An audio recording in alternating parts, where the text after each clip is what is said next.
Hey everybody, it's me again. I'm just giving you guys a follow-up on that Brazos 150 miler that we had this past, not this weekend, the weekend before.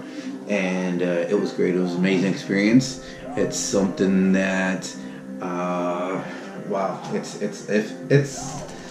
life-changing. We did go out there with seven people from the STARS team. We got together and we actually did great. Every single runner got under 12 hours at the end of the day. It was a big mess. It was muddy. It was wet. Something we weren't expecting. We're hoping it was dry, and we got some. And we're hoping to get some fast times out of there. We still got some fast times for the way we ran. We did have three first timer, four first timers at the 50 mile distance. We did have Joe running his first 50 miler. He did run 100, but hadn't run a 50 before. He did real well. He ran with Horacio, which he did 8 hours 30 minutes. Both of them, they came in together. They were having fun out there. They just were hoping there was no mud, and that kind of affected their time. We had Luis. Also, he's a newcomer to the STARS teams. He's been training for half marathons now. He just skipped from half a marathon to 50 miler. He did great. He just broke 10 hours at like 9:57. I think he did start off a little quick, just like I did, and had to back off and come back and finish. We had Carlos also. He came in there and ran 11:33 for his 50 milers. His first 50 miler, I think he's run one or two 50Ks before, but never jumped up to the 50 miler.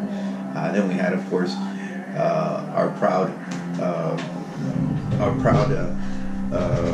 woman, Kathy. She ran her 50 in 11:37, I believe. She was about 10 minutes faster than I was. She's tough. She's very, very, very tough. I came in at 11:47, and I believe Orly came in at 11:57. So we all did great. We had fun. For me, on my end, it was a great experience.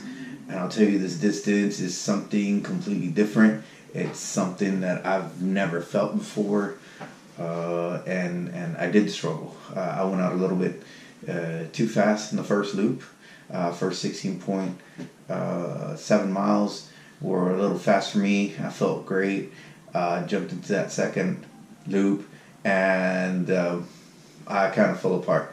My body started falling apart, and then psychologically, I did hit a slump, and I struggled through that second loop, trying to get through the mud, trying to get through the wind, and trying to get my head wrapped around slowing down and starting that walk-run routine and not trying to push it.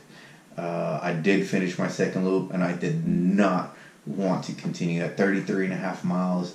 I didn't feel I was going to finish a third loop, or it was going to take me too long.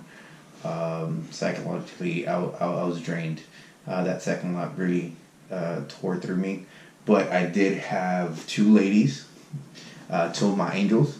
I kept on teeter-tottering. They would pass me, I would pass them, go back and forth through that second loop. Then we started talking to each other and started chatting.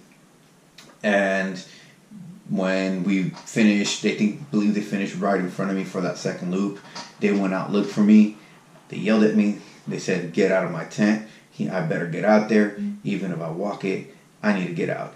And having my dad, my brother, and his girlfriend out there, also seeing that, encouraging me, calming me down, helping me out at the rest station, after that second loop, giving me what I needed, helping me change. I kind of got a boost, and I'm going to go ahead and go out there and finish this. It was hard, but in a matter of 30 minutes, I went from I'm not doing another loop to I'm getting this done, and that's something that I'm very proud of. I've only not finished, or did not finish DNF one race in my life, and that was in college, a 3,000 meter steeplechase, because it was about the fifth steeplechase I had run back to back to back, and my legs couldn't go anymore. I was tired, I was exhausted, and I knew I was not going to be able to jump any of those hurdles. And that's the only race I've ever pulled out of my life. This was going to be the second one, and I really thought that was it.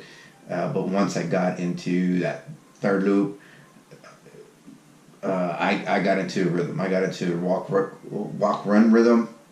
Got myself psychologically back in. I calmed down, didn't focus on finishing times or anything like that. Got through my first part. My legs were hurting. They were, trembling. They were giving up on little rocks. So I was trying to stay on my feet. I walked through the mud and didn't want to waste time and energy through the mud, so I just power walked right through it. And finally, at about mile 44, 45, something like that, I really started looking at, hey, I can actually break 12 hours. And I started pushing. With about an hour 50 to go, I really thought it was possible. So I started power walking harder, jogging as much as possible. I skipped the last 2 aid stations because I already had enough in me. I just wanted to go ahead and finish, get it over. I got about 45 minutes to an hour of darkness, so I got to use my headlamp. A good thing I took it out. But finishing that last mile and running through about like the last 1,000 meters of the 50 miles was great. Was the greatest feeling that I've had in a long time.